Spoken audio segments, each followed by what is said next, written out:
Good evening, everybody.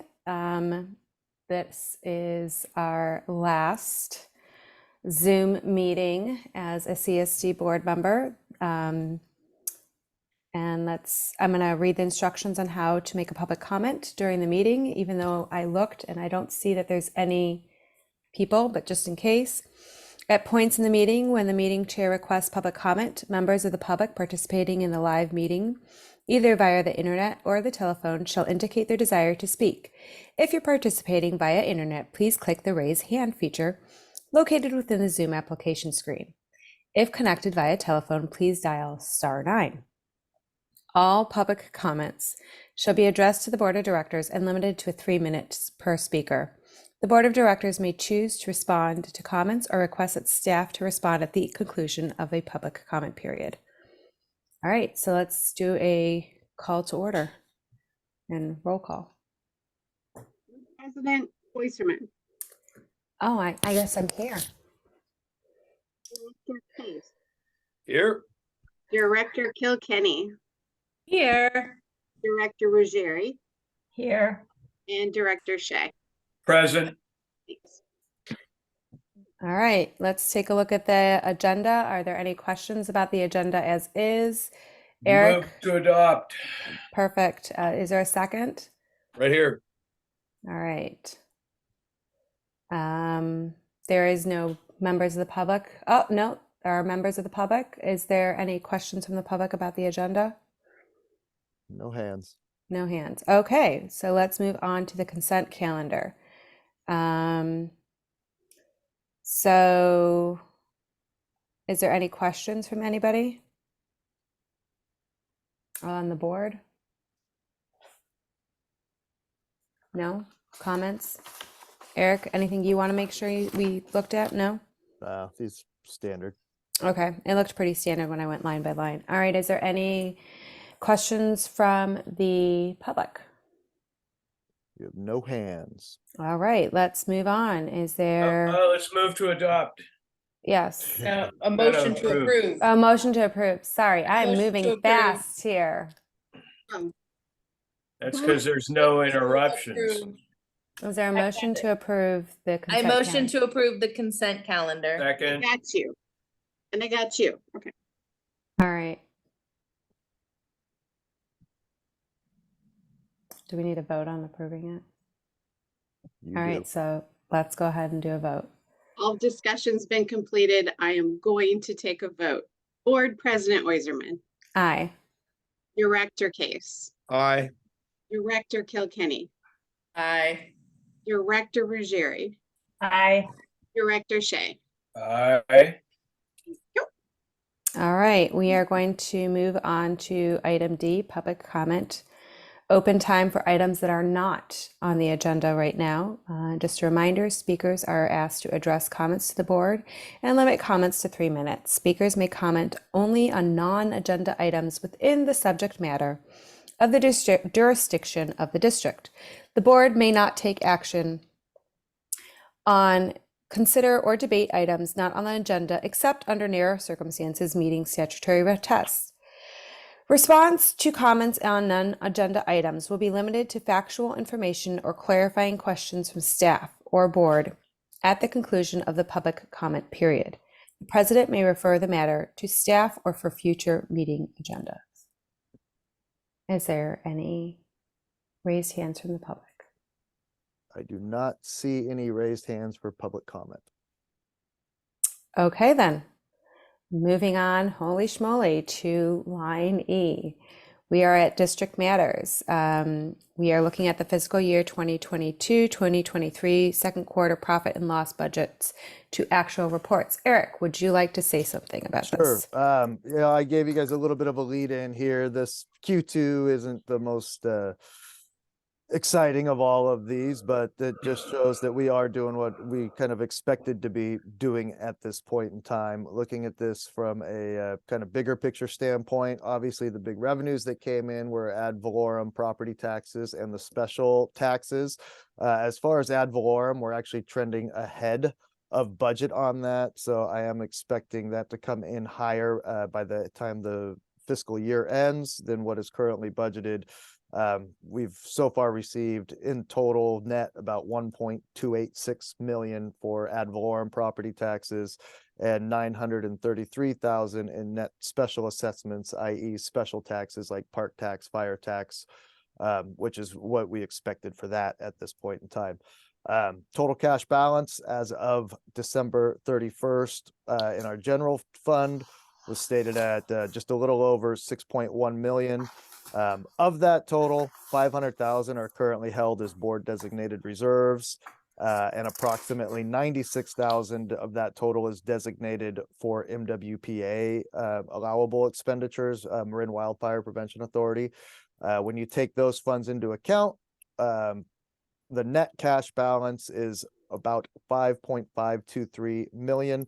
That's actually an increase of almost 950,000 in revenue or total cash, sorry, cash on hand over the same point in time last fiscal year. So even though recognizing we had a lot of large expenditures, some of which were covered through the use of a line of credit or a loan for the building facility, we're still trending in the right direction as far as revenue exceeding expenditure by a pretty decent number. So I feel good about that, especially once we get to the next agenda item.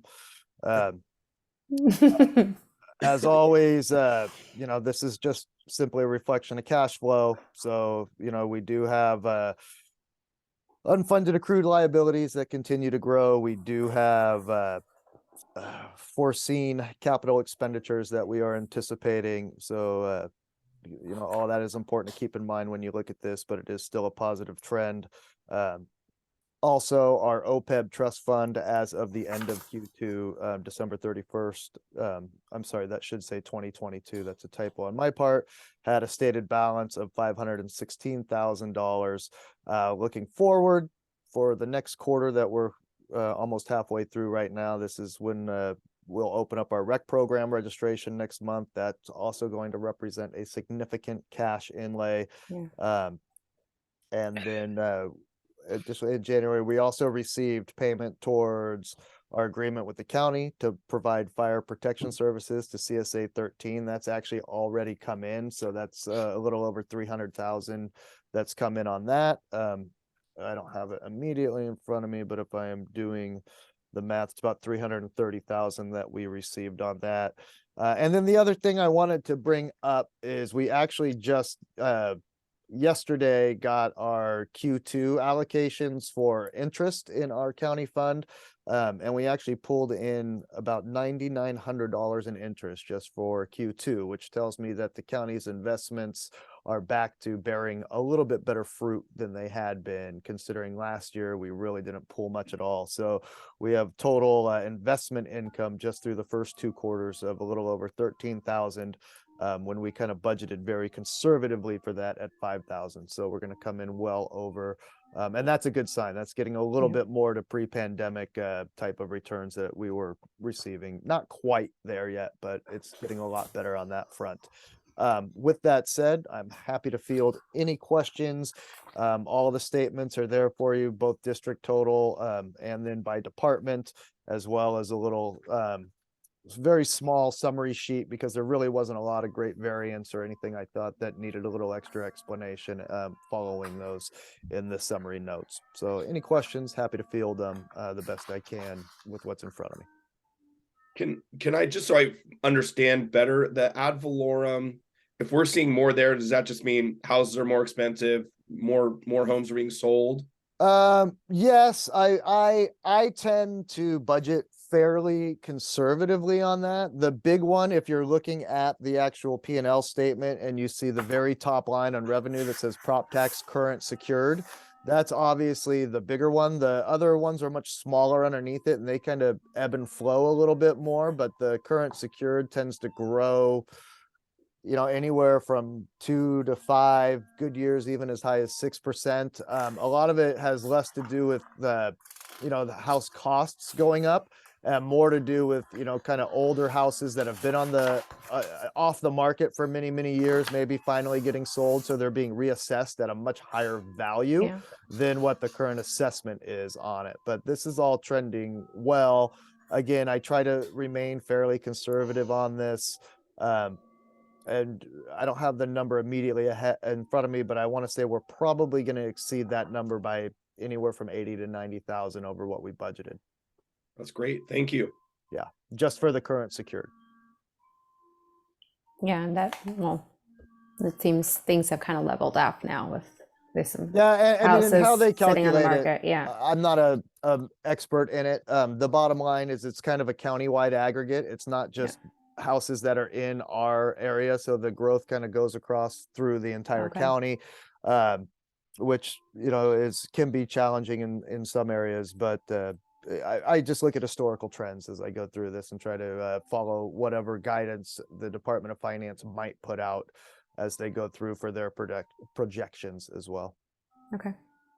Thank you. Anybody else have any other questions? All right. And I look forward to having that updated as we continue on through the year, because as you said, it's Q2, but it's not 50% of what we do and what we get. All right. Do you want to move on to your district manager report with the exciting, fun news? Sure. No sarcasm here at all. Yeah, and just to be clear, you have no members of the public on right now, so you have no public comment for the P&L Yeah, I noticed. for the I P&L noticed that. statement. I noticed I have it up as attendees, which is why I did that. But I understand. I'm just stating it for the record. Okay, sorry. For the district manager report, yeah, let's just start with the Creek Bank situation and then any questions or comments that are through there. Obviously, I tried to give you a fairly detailed synopsis of where we stand. I've communicated with each of you since this event has happened too. You know, from a big picture, we have more unanswered questions than I have answered questions still at this point. The one thing I can say, and I certainly got to thank Luke because he's jumped right on board with this as well, is we've brought all the needed parties out to get them engaged with this project. Miller Pacific Engineering Group from a civil engineering perspective. We brought out a gentleman named Matt Smeltzer, who serves as both an environmental hydrological consultant. He's a certified engineer on this too. And we've already started with the very first thing we need to do, which is just getting a good survey of the entire area, topographic mapping of the entire area done. So I've already engaged that firm and they've already started the process. Tomorrow morning, we are scheduled to have people come out and just do some emergency mitigation, which is going to be covering the impacted areas in plastic sheeting tomorrow to try to reduce any future surface water from weighing this down and pushing more material down. And then yesterday I formally submitted and got confirmation that it was received our request for public assistance that goes through both Cal OES and FEMA. So we are certainly on the radar for that. In fact, I had a call with somebody from Cal OES already today.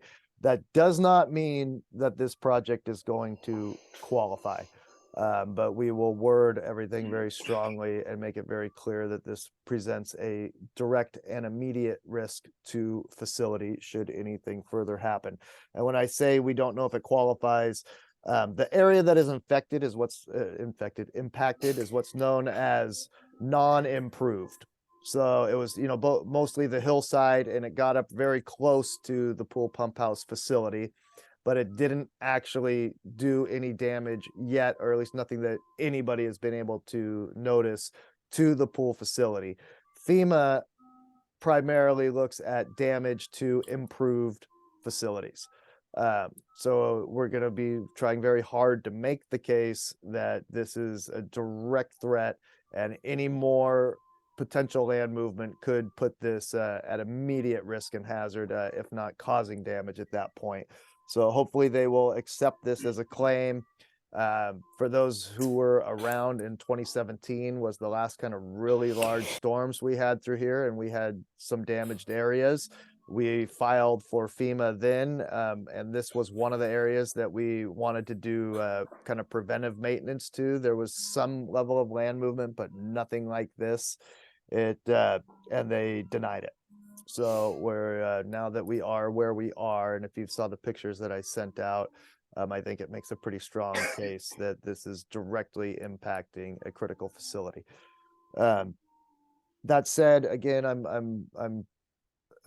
this is going to be a arduous expensive. process getting through this. It's going to be expensive. It's going to take time. It's going to involve every single regulatory agency that you can think of. But I will say, just to kind of pat ourselves on the back a little bit here, from the moment that we identified this, we've moved really quickly in bringing in the right people. I mean, within 2 days, we had the civils out. By the end of the week, we had Matt Smeltzer out. And for those of you who might remember when we had to do a storm drain repair over in the Panhandle area, probably 3 or 4 years ago now, Matt was the consultant we worked with. He's incredibly knowledgeable with all the environmental regulatory applications, not to mention he's a certified engineer, hydrologist, and he will be, kind of really laying out the plans for work that needs to happen directly in the creek channel. And he's already kind of brainstorming a lot of ideas.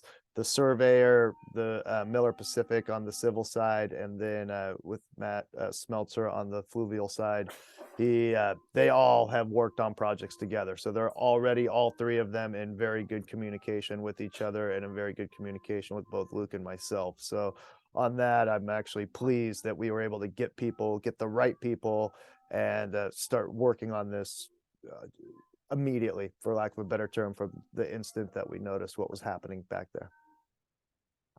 All right. Thank you, Let's Eric. let's field any questions or concerns on that one first, and then I'll go to the rest. Anybody have any questions? I have one, but I'll wait for others. And I should actually, if Luke has anything else to add, he's been intimately involved in this from the moment we saw it too. So Luke, if I missed anything here, please chime in. No, I think that was a good assessment, Eric. Thank you. I would just echo that I've also been extremely impressed with the response we've had as soon as we contacted some of these firms, the civil engineering firms and the different individuals to come out and take a look. We got immediate responses, people not saying, we'll get back to you sometime next week, but I'll be there in 10 minutes. Those are the kind of Yeah. response we're getting. And so I found that very encouraging that the different groups that we're working with in these different companies and organizations are here to help and see this as like, we want to help you preserve your infrastructure and your facility, and we'll do whatever we can to help that out. And we see this as an emergency. So that's been super encouraging in an otherwise daunting situation. So just wanted to reiterate that and say that that gives us little glimmers of optimism in an otherwise very dire situation. Thanks, Eric. Thanks, Luke. All right. Does anybody have any questions for Eric or Luke? And Luke? I think my question would be, given what we have right now, obviously there's no impact on the pool operations, but obviously, I mean, I guess it's hard to predict, but you guys are feeling good about the pool season right now, if nothing else were to move? Well, no impact, in my opinion, is a little too strong of a term. I think there is going to be some level of impact in terms of pool operations. The pool is operational. Everything within the pump house checks out. So there's no reason to quote unquote shut down the pool. I will say, where this happened is kind of by that hilltop picnic area that we typically rent out. That area is going to have to be reconfigured a little bit and moved. So Luke and JP are already working on that and looking at everything. So that's great. And then as we get into work time on this, that's certainly going to impact the pool, because this is going to be a massive project with very difficult access. So being able to get the right crews, the right equipment back there, that's going to take up some real estate. And rather than having a nice quiet day sitting by the pool, towards the end of pool season, because we're really not going to be able to do much until the water's at its ultimate lowest point in the creek, because they're going to basically have to dam the creek and divert water through piping and everything else to do the work that we're looking at doing. Oh, wow. Oh yeah, no, it's going to be big. This is a big one. So that said, we are not currently in a situation, Chris, that we have to shut down the pool or radically adjust operations. Okay. It could get there. We have another, series of atmospheric rivers. Yeah. that's going to get scary.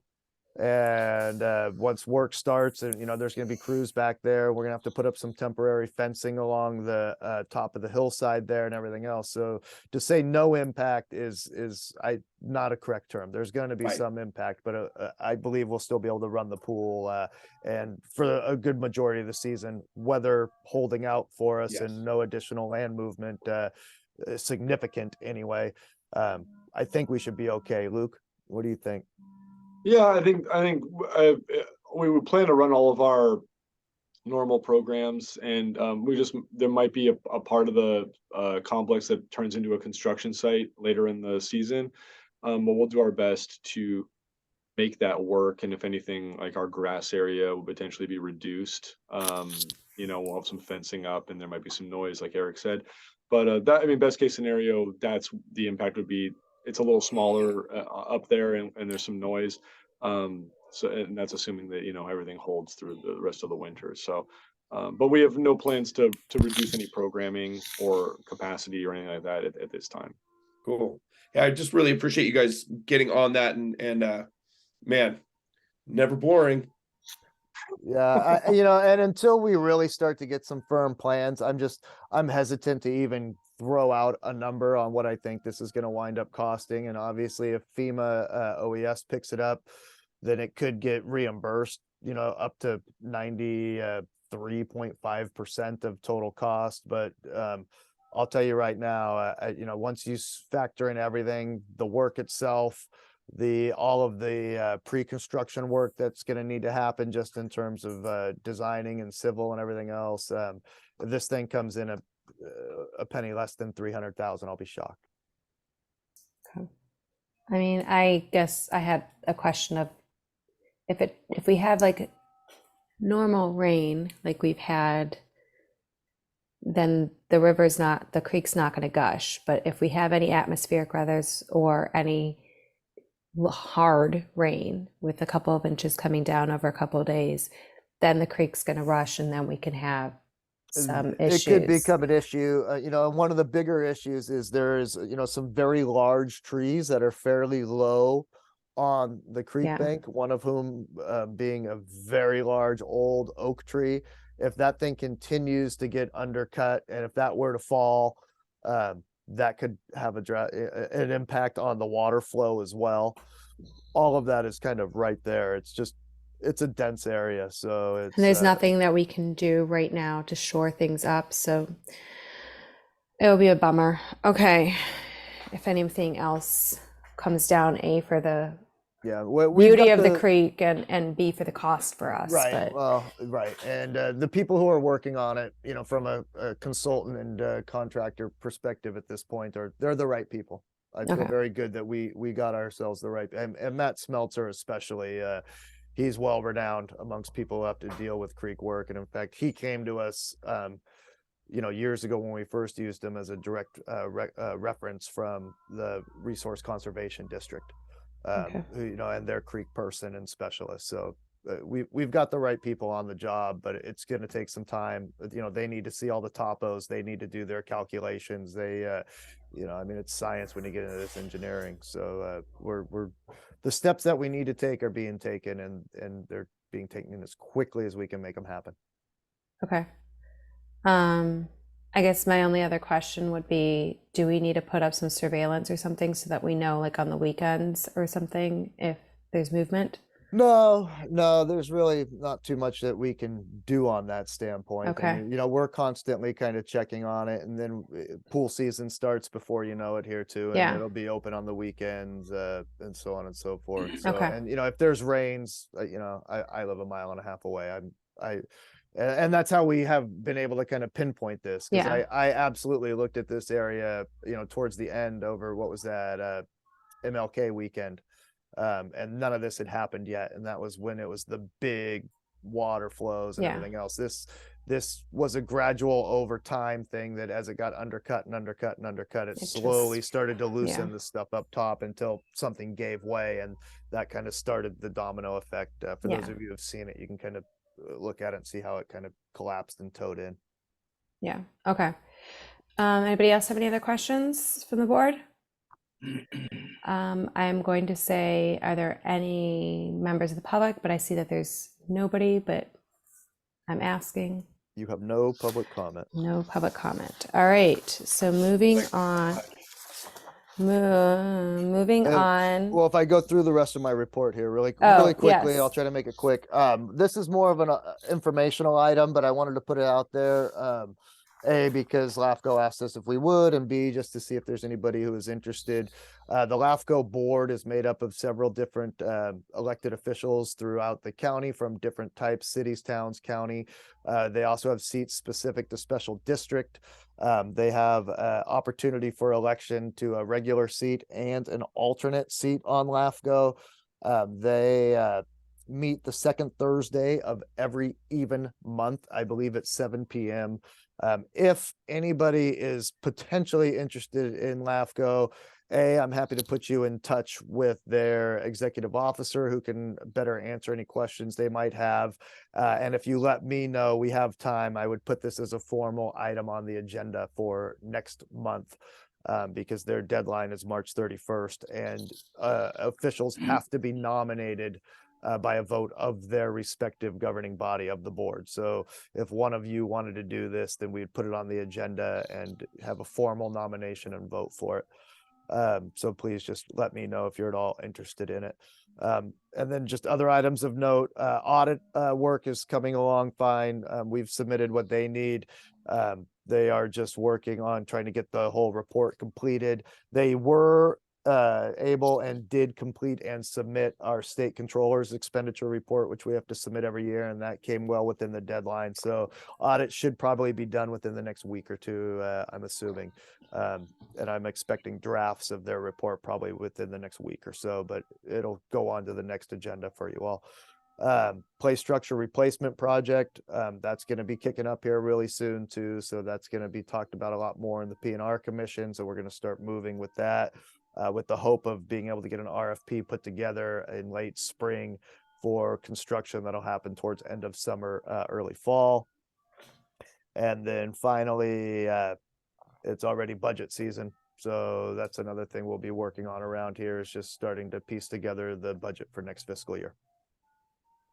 Thank you, Eric. Anybody have any questions about the LAFCO or the audit, play structures, or the operating budget?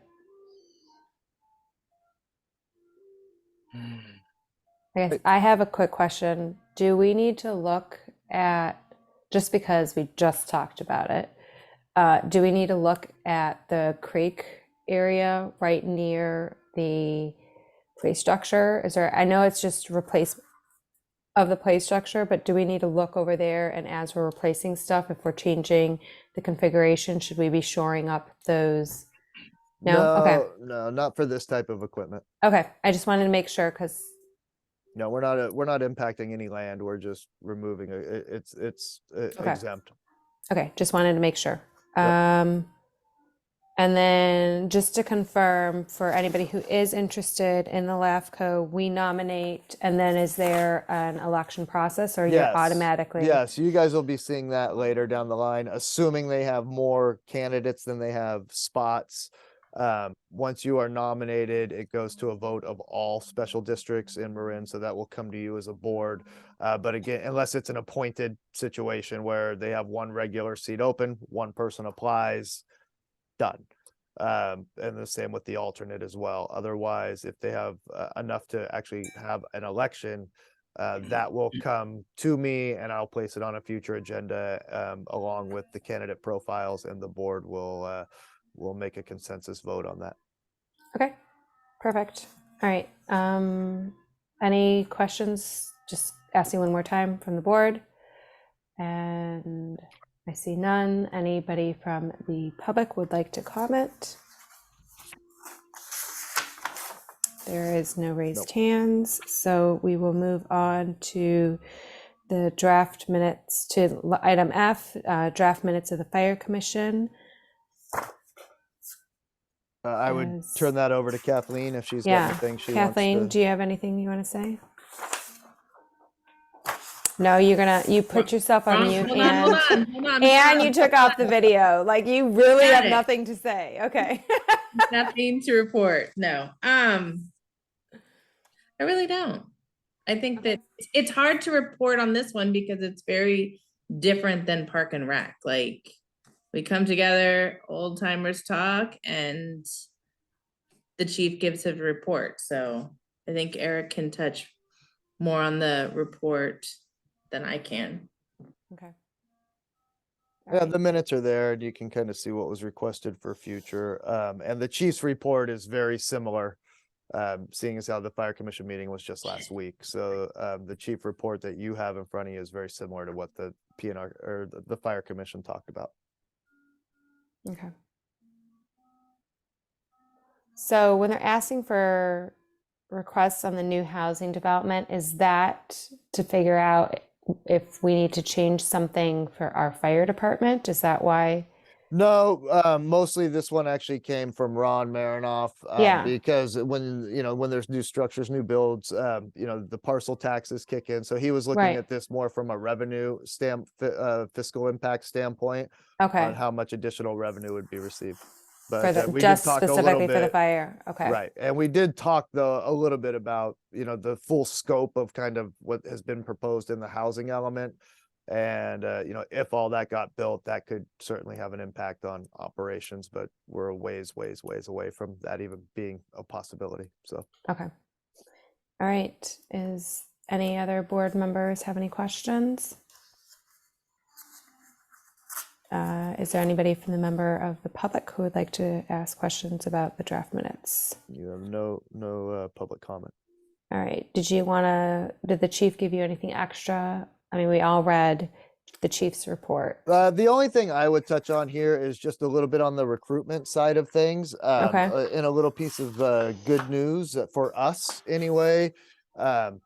Our firefighter paramedic Wills Kelly, who actually left our agency a little over a month ago, will be returning to our agency effective on Thursday as a full-time firefighter paramedic. So it was just, I think he was having some misgivings about it as it was leading up to it, and as reached out to me, and I have already met and conferred with IAFF in terms of bringing him back. So he has been rehired.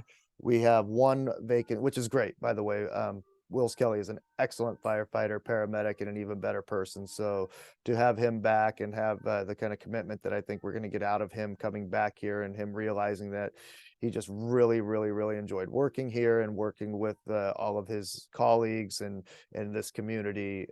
I expect Wills to be around for a while, a long time. So that is a tremendous benefit to the district and to the community. So we're really happy to have Wills back. We actually had an interview this morning, so that process is still going for the 9th position, the 3rd firefighter paramedic. Again, applications aren't coming in as much as I'd really kind of hoped that they would, but it is out there, it is being seen, and I have another couple avenues that I'm going to explore in terms of getting it out there, the news as well.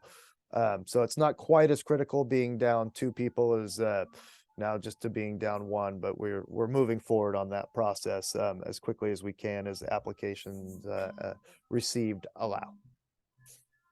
All right. Any comments? I just want to say welcome back, Wills Kelly. We're happy to have you back, and we are pretty special. I'm glad that you're decided to stay. Okay. Yeah, and let us know how the recruitment's going for the last position. All right, I will open it up to the public again for comment. Can I just jump in on one thing? Sorry. I know we don't have any public, so nobody else is going to hear this. But I just wanted to acknowledge Battalion Chief Paul Crimmins passing. He was a great member of our fire department. I remember him as a kid. Great guy, and actually bumped into him over the years. Just really appreciative to him for what he did for our community. And just wanted to say I'm sorry for his family. Yeah, Thank thank you. you, Chris. I- They'll actually be hosting a celebration of life for him here on Monday, February 20th, which is a holiday. So expect to see, probably quite a few people coming through, several fire engines. I know they're going to use the ladder trucks to put up some flags and things. So I did not know him personally, but I've never heard anybody say anything other than what Chris just said, that he was just an excellent person and a tremendous firefighter. Yeah, sorry, I didn't say anything. All right, anything else?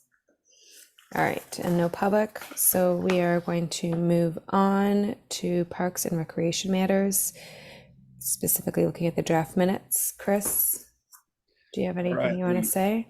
Jump into my notes here. And obviously anybody who was there, correct me if I missed something.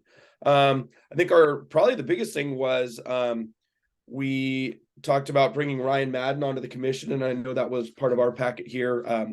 Personally, I think Ryan would make a phenomenal commissioner. And Michael Benesh has taken on the position of commission chair for the next year, and that was super nice of him. Appreciate you, Michael. Let's see. It's kind of an update on some projects. You guys, I think we're all in the loop on the fact that the maintenance facility, which will probably be talked about in a little bit, is totally up and running and great. There was a small issue with when we had the huge series of storms, a little bit of drainage issue, but I think that has been mitigated and already figured out. The trail pathway made it through extremely well.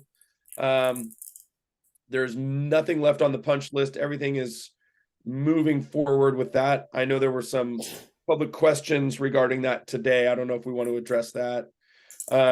Majority of the landscape is in place. There's some work to be done around the horseshoe pits. And the bench for Jimbo Juarez is now kind of becomes a target project for that area of the park.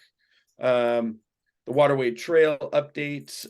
Eric had talked about the research and reports that have to be done. So he's working on that to put us in a place where then we could go out with some public outreach and really start walking that path of deciding whether we want to do that project or not.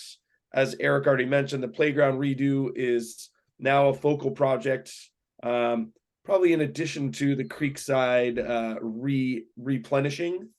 Bathroom research has been informal so far, but Luke and Eric talked about a place, there's a single place that to them, if we were to do it, makes sense. Again, I think a lot of these projects maybe take a backseat to us making sure we take care of the creek and the pool pump room first. I'm sure Luke is going to talk about the ramp up for the summer with everybody. And I think that was it. Boys, what did I miss? No, you got it all. The only thing I would add in is I would just say, and of course, Luke, in case you think I missed something, but the on that Miller Creek Waterway Trail, I'd actually my intention was to be able to get a little bit more information to you all for this meeting in terms of, I've been able to reach out and receive some estimates on some of the environmental reporting or reviews that need to happen out there as part of the CEQA compliance, which is, a biological survey, a wildlife survey, and then a cultural resources survey. So I have some estimated costs on what that'll cost us, and I wanted to kind of put everything together for you all. But needless to say, the last 2 weeks have taken a sharp left turn. And I just wasn't able to get that in time for this. But I will put that together next month because I'm really kind of going to be looking for here's a next investment that, and we're not talking about a lot of money, probably less than $10,000 for everything. But if that is something that we want to pursue, because we're not going to be able to move that project forward until we have that work done in any scope, shape, or form. So with 150,000 in seed money that's been done too. We did record that agreement, and I can talk more about that a little bit, I guess, coming up. But that agreement has been fully executed, notarized, and recorded with the assessor recorder. So that's already against the Okay. developer's property. And Eric, I think one thing I may have skipped was it's your belief that if we choose to, as a board, go forward with those the research and the reports that have to be done, you would like to do that before we reach out for public comment, because many of that report and research will probably answer a lot of the comments or questions from the public. Exactly. Yeah, you're going to bring out a couple different biologists. Sometimes it's the same biologist, but somebody will do a wildlife survey. Somebody will do a sensitive species and plant survey. And then obviously on the cultural side too. So that'll kind of speak to potential impacts from a environmental standpoint when it comes to this trail. So yes, I'd like to have all of that information ready and done, so that way, when you start to do the public outreach, you're gonna start getting questions, and that information can be incorporated directly into the outreach. I think that's a great idea so that you don't have people asking questions that you can't even answer. Right. I do know that some of the families have some questions about the wildlife piece. Would it make sense to not to be able to answer their questions, but to at least to gather their concerns so that the biologist could speak to that, like specifically potentially in their report? Sure. Yeah. I mean, it Okay. wouldn't hurt. Yeah, Just it wouldn't hurt. Mhm. Yeah, Maybe I just mean, have them reach out to Eric and let him know. Yep, exactly. Yep. Perfect. Yeah, we could share those concerns and ask that they be addressed. No, I mean, no reason to have you relay. Broken telephone is never fun. Oh, no. That's Yeah. not my point whatsoever. Yeah. I think just by them being able to express their concerns, that walks a good path for whether we Yeah. choose to do it or not. At least we know their concerns are being directly considered and responded to. Perfect. All right. Any other questions from anybody for Chris? I will open it up for the public. You have no public comments. All right. So then let's move on to item 2, which is appointment of Park and Recreation Commissioner for term ending in December 31st, 2024. And that would be, Eric, do you want to? Yeah, Ryan Madden has been, and his entire family has just been very involved in the entire district in a lot of different ways. From the schools to Water Devils to sports to everything. They're just a wonderful, wonderful family. I think all of their kids have worked for us or still do at some point in time. And they're outstanding. Just a great family. Ryan had expressed an interest in potentially joining with the Park and Rec. He actually sat in on the last meeting and participated in it, which was great.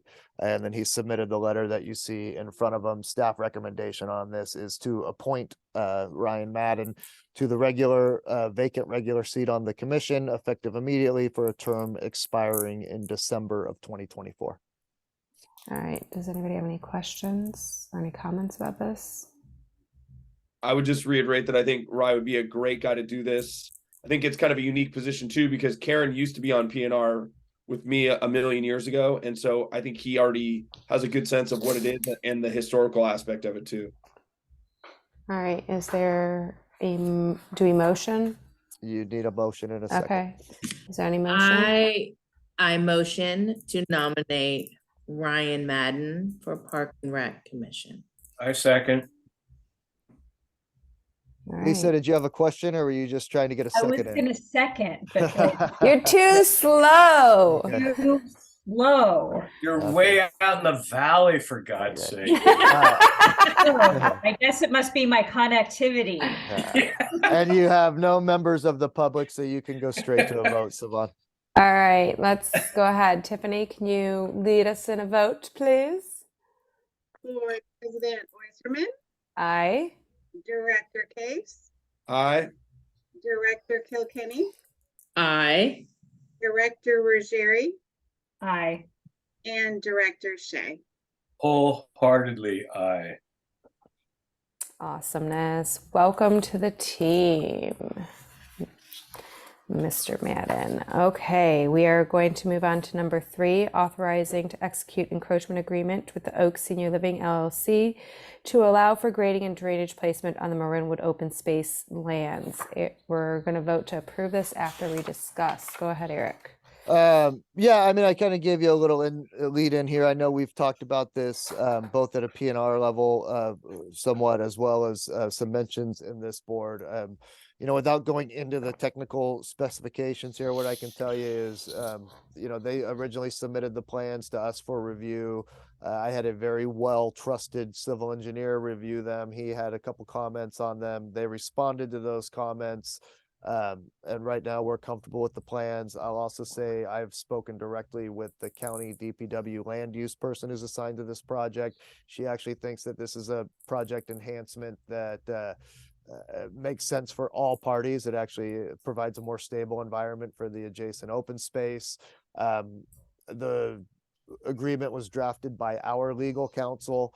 Okay. They've seen it, they know what it is in terms of the developer party goes, and it does put them, for lack of a better term, kind of on the hook for all future maintenance and or repairs into perpetuity. And once again, this will be recorded against the property. So if they ever sell the property, whoever buys it inherits this agreement as well.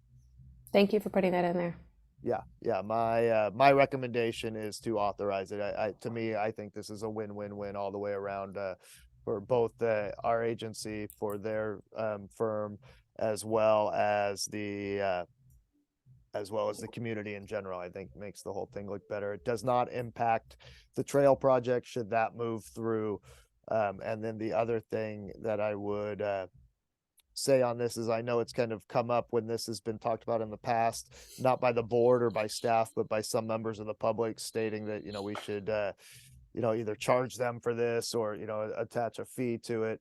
What I will say is, this facility is going to be annexed into our district. They're going to be paying taxes into, as long as that facility is there, into our district, both special taxes and property taxes. I don't feel personally that, kind of dinging them for an impact fee just to get us to agree to this is, for lack of a better term, a very ethical move. They've been very good to work with. They've so far been good neighbors. And I look forward to this facility hopefully getting built, because I think it's much needed. It is. Okay. Any questions from the board about this? Any comments from the public? Nope. All right, then. I make a motion to approve. Do we have a second? Second, Okay. And then You got good it? race. And then to be clear, what you're doing is you're authorizing me to execute this agreement and then record it. All right, so. Handle it. Do we You need a vote. we need to vote. Yep. So we're voting to go ahead and approve for Eric to go ahead and execute this. All right, everybody? Go ahead, Tiffany. Board President Wisserman, Aye. Director Case, Aye. Director Kilkenny, Aye. Director Ruggieri, aye. Director Shea. Aye. Thanks. All right, moving on forward. We're going to go look at the recreation and park maintenance activity reports. Luke, take it away. Thanks, Yvonne. Hello, everyone. Yeah. Happy just a few Valentine's Day, by notes the way. on- what was that? Happy Valentine's Day, Oh, happy and Valentine's Day, apologize to your wife for us. Yeah. I will. Don't worry. What about Eric's wife? Oh, I already told Eric earlier today Oh. that I'm Oh, sorry okay. about all this. I actually brought Um, chocolate because I felt bad for everybody. So And thank you for that, by the way. Yeah, just a few notes on my report. Keep an eye out for the Marinwood review. Our spring summer catalog is currently live up on our website, and you can find that digitally. But hard copies will be mailed out in the next 1 to 2 weeks. We're hoping 1 week, but it'll probably be closer to 2 weeks. And that'll have information about all of our spring and summer classes, camps, and pool information. So we're excited for that to come out and for the registrations to start pouring in. Summer camp registration opens up on March 13th for Marinwood residents and the 16th for everybody else. And so we're just getting everything ready for that. Making sure all of our links work, making sure all of our information is correct. And we've got like a kind of cool trainer registration site that we use to sort of test everything before we put it live to make sure that it's all going to work. Registration is like a really big to do, as a lot of you know, and it takes a lot of bandwidth. And so we actually purchase extra bandwidth from our registration site provider on that morning, just to make sure we have enough capacity to handle all of the traffic and registration. So we're just making sure everything's going to work well and that there's not going to be any issues, and everyone can get into the camps and swim lessons and everything that they need. So we're gearing up for that, and we're looking forward to that. We also have the pool memberships currently open, and the pool is going to open up on April 3rd to the public, but we're going to open up for the Marinwood Water Devils on March 1st. So we're excited about that, and we're getting everything ready at the pool. But pool memberships are currently on sale, and we're starting to market those. Our upcoming special event is our annual Raise a Glass wine tasting event, which is taking place on March 4th. So we're making sure everything's in place for that. That's going to feature, I think we have 10 wineries this year. We've got live music and some good food. So we're looking forward to that. Hope you all can make it Saturday, March 4th from 2 to 5 p.m. Kind of the biggest news, I should have started with this, but I'm going to sort of end with it for the recreation part of my report. We finally filled our vacant recreation supervisor position, and we just thought it'd be easy just to rehire the guy that was in it before. So we're really, really happy to welcome John Paul Kessler back as our recreation supervisor. Some circumstances changed for him, and it just actually made sense for him to be able to come back and resume his post. And we are very excited to have him back. So he is officially back in the office and picked up right where we left off, and is running full steam, getting everything ready to start the pool season and a bunch of our new adult recreation classes and helping with our special events. And so we're just really excited to have our team made whole again. And it was the best possible scenario to get somebody back that knows Marinwood, knows the team, and that we love working with. So that was just a really wonderful happenstance that we were able to make that happen, and those circumstances converge. So welcome back to John Paul. Happy to have him.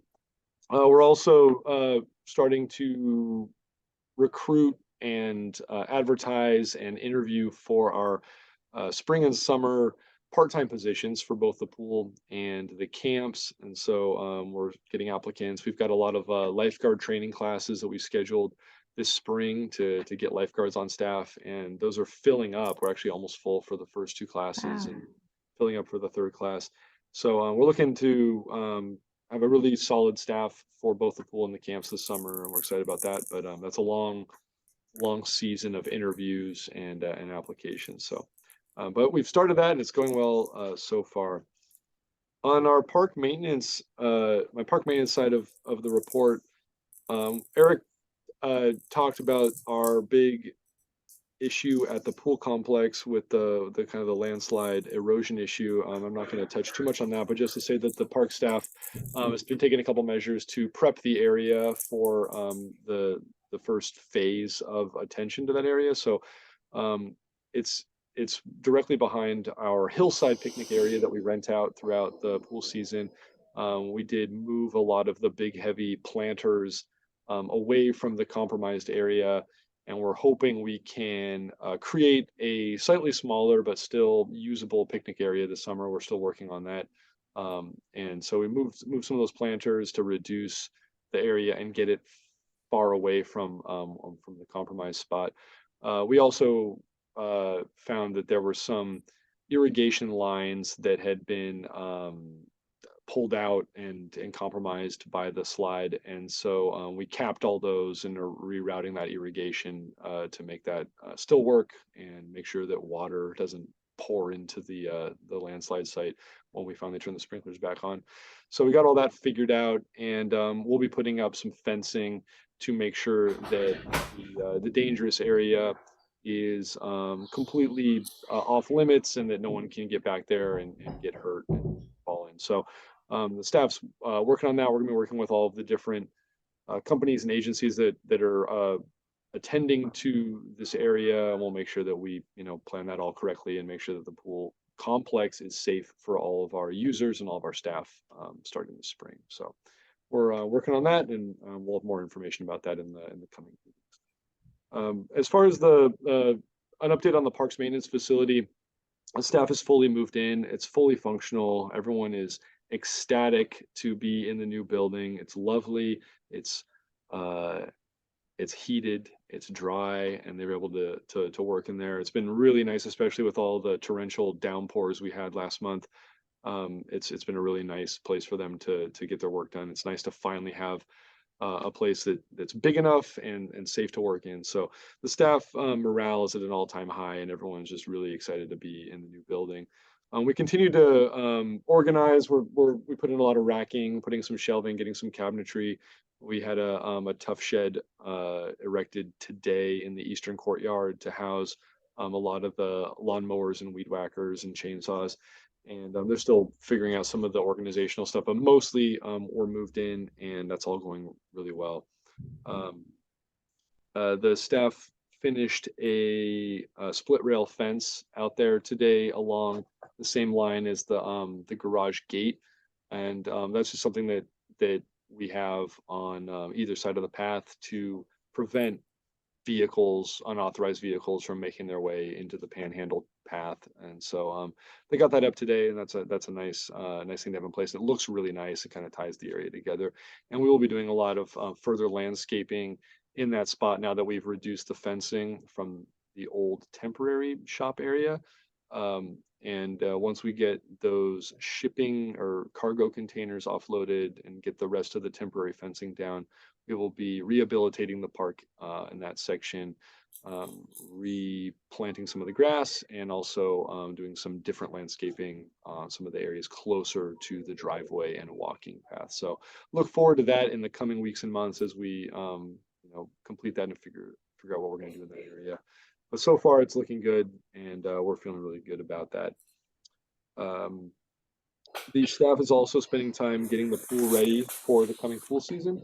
Like I said before, the swim team is starting on March 1st. We also have a lifeguarding class coming up this weekend. So we've gotten the pool is getting up to temperature, and we're getting it treated and making sure all of the pumps and filters and chlorine generators are working. So far, everything looks like it's doing great. I think this is actually knock on wood, but the best everything's been in when I've fired everything up after the winter. So feeling very encouraged by that and optimistic. One interesting phenomenon that happened during the really heavy rains and the storms, we had so much groundwater, as I'm sure all of you know, and we're probably dealing with various issues of flooding in your garage and whatnot. But our pump room pit, where we have a lot of the equipment, it's down like 5-6 feet down in the ground. There was so much groundwater that we actually had the pit fill up with water to about 2 feet, which I've never seen before, just seeping through the concrete. There's just so much water in the ground that we actually had water seep through the concrete up to have like 2 feet of standing water. And it put one of our sump pumps to the test, and it failed. So we were able to determine that and replace it before any equipment was compromised. So kind of a weird like silver lining with all the stormwater. Better to have that happen then than have it be when we're like gushing water out of a broken pipe or something. So all the pumps are working, and the pool looks like it's going to be in good shape for the start of the season, in spite of our giant landslide back there. So staff have been working at that, and they do have a little bit of work still to do, fixing a few things and getting some of the benches and tables sanded. They're making some repairs to some of the plumbing, but it's all coming along right on schedule. And then some of our upcoming projects, we'll be doing some more landscaping in the main park, as I mentioned, and some new plantings out at Creekside Park, getting rid of the cargo containers and continuing to move into the new shop. So that's my update. Please let me know if you guys have any questions or want to hear about anything I did not touch on. Thank you. Thank you. Very thorough. I have questions, but I'll let everybody else go first. Bill, Lisa, Chris, Kathleen. Thank you very much, Luke. That's a huge job. We appreciate it. I guess I would like just voice the questions that some of us were emailed today. I guess I'm going on the assumption that the trailers and the trucks are there because we're still moving into the facility, and those will be housed back by the facility once everything is really done. Yeah, so just to answer some of the points that came up in some of that correspondence earlier today. So there was some equipment being stored temporarily on the side of the building. That was all just there as we were making room for some different things, and has since been moved even before some of those emails went through today. As far as the trailers and trucks, depending on what we're doing and where we're doing it, sometimes we're parking the truck inside the container, or sorry, inside the maintenance facility, inside the fencing. Sometimes it's parked on the street. Sometimes it's parked at the community center. Kind of just depends on what we're working on and what project is at hand, and what's in the trailer or the truck. So the goal is to house as much of our equipment and tools inside the facility and the courtyards as possible. But that's not always going to be physically feasible, just depending on what's going on and what project is at hand. So right now we do have a couple trailers living on the street just at the end of the driveway, which has been the case for a number of years now, even before we started work on the new maintenance facility. And we'll probably continue to make use of that as needed, but our goal is to definitely house as much equipment as possible within the new maintenance facility as we can. And so we definitely are not fully 100% organized. We still have a lot of stuff on the, spread out as we're finishing racking, shelving, cabinetry, and we just got a new shed completed today in the eastern courtyard that we'll be moving a lot of equipment into. So we'll definitely see a reduction in anything housed outside of the facility, but I don't want to fully commit to never seeing any evidence of the parks maintenance staff or equipment in the future, but we'll do our best to keep everything behind closed doors as best we can. Perfect. Thank you. Thanks. Go ahead, Bill. Along those lines, from what I read of the emails, the first email to you, Luke, that you answered, seemed to be the person was bothered by the fact that it could attract more commercial vehicles spending the night on Miller Creek Road, and it's just not going to happen. It's not an overpass that is easily accessible from both sides of a freeway to move your vehicle. I don't know. Well, I just to speak to that, like I said before, the timeline of the parks maintenance facility project doesn't fully align with how long that the staff has been utilizing that area of Miller Creek Road for several years before the park maintenance facility project started, and as well as down, they're using the parking lot of the community center and areas that we want. So we're not trying to leave vehicles sitting in one spot, for a long time, but it's an area that's used out of necessity, and we've never seen commercial vehicles being parked in that area aside from the ones that we use thus far. So No, it was even the old shed, and I use that term loosely, with vinyl roof. There was never a vehicle parked in that shed ever.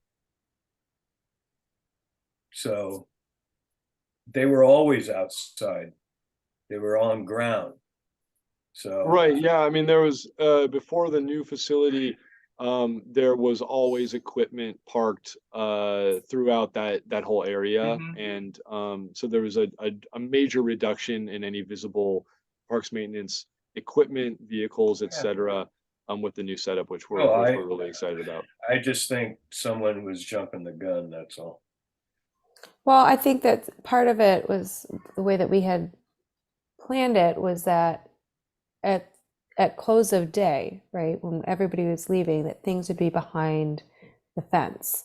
Not that during the day when the guys are using things, doing things, moving things around, that all that would be behind closed fences. That's, you can't do your job properly if you stay within those little bounds. But at the end of the day, instead of having things out and about to be vandalized, it's behind our closed gates. That's how I remember us talking about this. And yeah, absolutely. That's definitely and that's definitely our goal. I just don't it's not always gonna be feasible for 100% of our equipment to be within that area physically, but as much as we can get back there, we will, and as we can, and we'll take as many measures as we can to keep everything protected and safe from vandalism. Absolutely.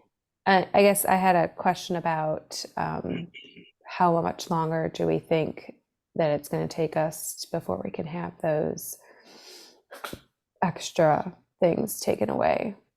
The containers in the park, we have a number of options for offloading those. So we're working with a couple different, we're trying to sell those, and we have a few different interested parties, and so we're working on the logistics and just getting that figured out. And then as soon as we have that nailed down, we'll be able to get those out of there, and we'll also remove all that fencing, and then there'll be Yeah. a little bit of rehab on the the landscaping in the park there. But we foresee that happening very, very quickly. Okay, perfect. Hopefully by the next meeting, so we don't have to have this discussion over and over. I have one thing. Not that I want to be inundated with emails, and not that I really don't mind that I wasn't on that email. But if I feel sometimes that maybe email should be shared, so then if somebody has a discussion with all of us, that we're all understanding the topic. So Thank I'd be you. happy to forward you the any of the I just emails felt we really answered out earlier of, today. thank you. Like I felt really out of the loop during this whole conversation where I don't think, and I'll just add my 2 cents, I don't think it's really feasible to put a double axle trailer behind a fence every day to rehook it up to, like, I think just common knowledge of how big an axle or that trailer is to go behind a fence every day isn't practical. So Yeah. thank you. And then I would also follow that up, Kathleen, that if somebody sends me an email and asks that it gets shared with the board, I share it with the board. So it is, I'll just leave it at that. No, I Yeah. know you do. I just think that, I think the more the request is, if there's 3 of you guys on there, then maybe all 5 of us should be on there. Would be more the request of not, it's not for you, Eric. I'm not like hounding on you. I'm just saying, like, if the majority of us are on there, then maybe all of us should be on there. I will forward you the email next time unless you want me to share your email with this member. I actually the don't want public. you to forward it, Sivan. Leave that up to me, please. Okay. Thank you. So it's just a request. Yeah, no, I mean, leave, I leave that think up to me just to avoid any board member communications on that level. Right. Okay. I think, and really moreover, I would say if, especially if it's going to be discussed in a board meeting, there should be content that all board members have read, no matter what the context. Okay. That's my thought on it. My fault on that one. I apologize. I Yeah. didn't realize we didn't all get it until about 10 minutes before the meeting tonight. It's okay. I didn't even realize I was missing something until I was missing it. It's okay. Checking my emails Is it- there. Is it also Don't safe worry. to say that the new maintenance facility is not getting named after someone? That was news to me. I don't, the new maintenance I facility don't- is not. I don't know how Not that being named after person. anybody in plaque form or any signage that I am authorizing. Can we just call it maintenance facility? All right, I'm going to move on from this. That would be. I- We just recommended. There I- was a we lot just of said- inaccurate statements made in There that was- email, there but was- it's not worth that's- addressing. Let's move on from that email. I'm super excited to hear, Luke, that we're having lifeguard training. I looked at the weather though when you said that. That's going to be really freaking cold. You know, Sivan, the best lifeguards get trained in the rain. I'm one of them, and so it's like a good omen. If you get trained in the rain and the I got cold, trained in an indoor pool at my high school. It was nice and warm. So during school hours, which was amazing, I actually took a class and got credit and got trained. But anyways, I digress. Super excited that hopefully that means that although I love seeing our staff lifeguarding, I'm really excited that maybe we won't be paying them to lifeguard this year. So yeah, no, Fingers that's always the crossed. goal. Being open at the middle of the day on school days when the majority of your staff are high school and college Yeah. kids that are in school all day. It's just nature of the beast. I've done some stints out at the pool during the spring during the weekdays since I started here, and it's just part of the spring season. But we're recruiting right now for those shifts specifically, and just trying to make sure we have some people in place. But you'll probably see some combination of us out there a little bit. Oh, okay. And then I did just walk the whole new maintenance facility area, and like at 5:15, 5:20 today, everything was behind fences, cleaned up, looking gorgeous for the public, and I was super impressed. So thank you, and thank the guys for everything that they're doing. Absolutely, And thank you. John Paul, the pool season is not the pool season without him there. I don't Like I can't even remember pool season without seeing him on the deck doing something. So excited to have you back. No matter what twists and turns are going on with life, we're excited to have you here. So, all right. Anybody else have any comments from the board? Luke, do you have anything else you want to say? Nope, thank you, Simon. All right. Anybody else from the public? No. All right. Are there any board members' items of interest and or requests for future agenda items for next month or the months after? Go ahead, Bill. I'm wondering if it's too soon to push for the pancake breakfast on 4th of July. Well, the issue with the pancake breakfast is, that was primarily organized and staffed in large part through the volunteer fire. program, not through the actives, through the volunteer program. So it's when that has gone away, I don't think you're going to find a lot of enthusiasm. I don't want to speak for them, but I don't think you're going to find a lot of interest or enthusiasm from the active duty firefighters to organize and put that together. That was a volunteer driven event. What about asking the fire commission if they want to rally? I was You gonna didn't like ask that? Bill if he wants to head a committee. So Okay. I think you and I are on the same page of someone running this, but I don't think it's the fire commission. Yeah. I just thought I'd put it out there. I mean, I don't mind. I don't mind putting it out there, but I don't think that they're gonna be. I can probably guarantee you Ron won't, but I don't think they'll want to run it. Okay. Bill. All right. Eric's It just was sitting there thought. smiling. I'll Did I check make the it- temperature of it, but I Okay. can already tell you the pulse of the on-duty crews. Not every one of them is individuals, but as a collective whole, there's no interest in them keeping that going, which is unfortunate and sad. But again, this was always something that was kind of spearheaded by the volunteer department and the volunteer battalion chiefs that were in there. Greg Stilson played a big role in it. I know John Surratt, who is on the commission, played a big role in it. I'm happy that we were able to kind of keep the Santa Claus tradition alive, because that was always driven by the volunteer department as well. But as nice of an event as it is, I think I'll ask. Okay, perfect. So before I adjourn us, I'm going to say that the next date is March 14th, 2023. Everybody, we're going to be in person. So no more seeing each other's living rooms. I'll be excited to see everybody.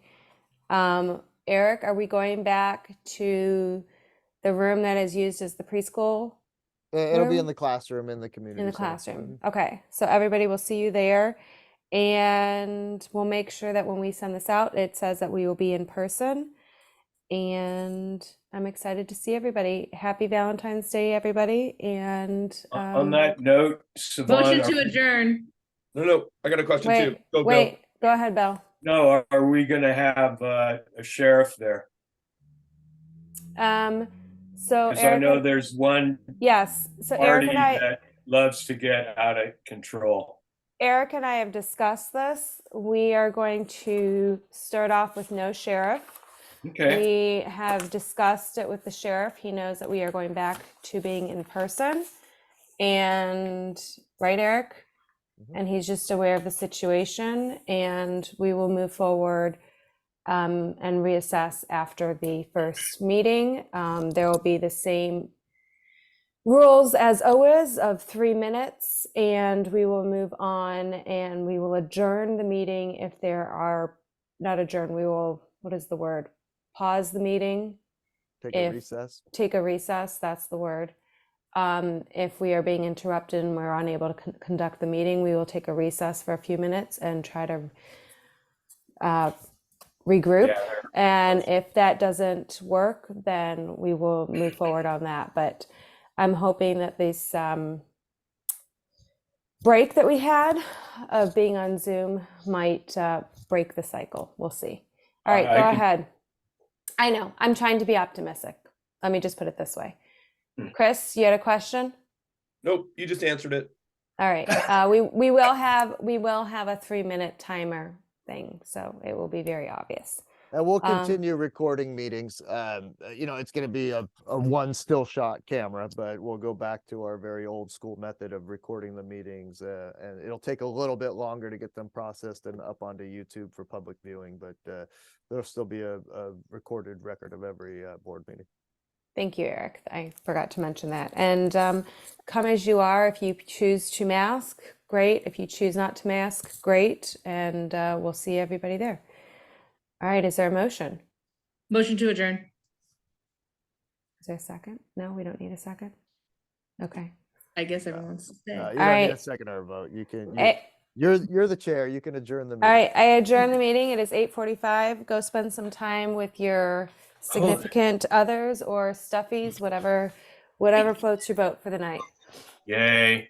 Thanks. I have 7-year-old guys. and 9-year-olds, right? Stuffies are a big thing in our house still. The significant other part.